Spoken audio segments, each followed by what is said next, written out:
Moi je vais vous lire un extrait de Passion simple de Annie Ernaux. Donc pour le printemps des poètes, j'ai choisi de ne pas lire de la poésie. Voilà. À partir du mois de septembre l'année dernière, je n'ai plus rien fait d'autre qu'attendre un homme. Qu'il me téléphone et qu'il vienne chez moi.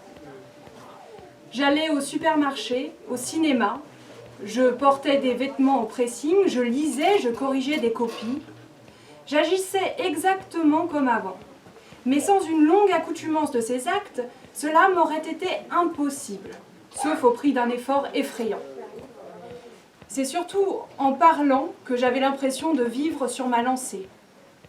Les mots et les phrases, le rire même, se formaient dans ma bouche sans participation réelle de ma réflexion ou de ma volonté. Je n'ai plus d'ailleurs qu'un souvenir vague de mes activités, des films que j'ai vus, des gens que j'ai rencontrés. L'ensemble de ma conduite était factice. Les seules actions où j'engageais ma volonté, mon désir, et quelque chose qui doit être l'intelligence humaine, avaient toutes un lien avec cet homme. Lire dans le journal les articles sur son pays, car il était étranger, choisir des toilettes et des maquillages, lui écrire des lettres, changer les draps du lit et mettre des fleurs dans la chambre. Noter ce que je ne devais pas oublier de lui dire la prochaine fois. Acheter du whisky, des fruits, diverses petites nourritures pour la soirée ensemble. Imaginez dans quelle pièce nous ferions l'amour à son arrivée.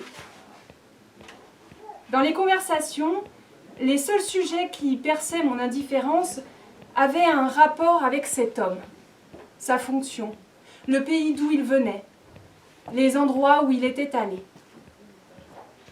La personne en train de me parler ne soupçonnait pas que mon intérêt soudain, intense pour ses propos, n'était pas dû à sa façon de raconter, non, et très peu au sujet lui-même, mais au fait qu'un jour, il y a peut-être 10 ans avant que je rencontre cet homme, en mission à la Havane, il était peut-être lui-même entré justement dans ce nightclub.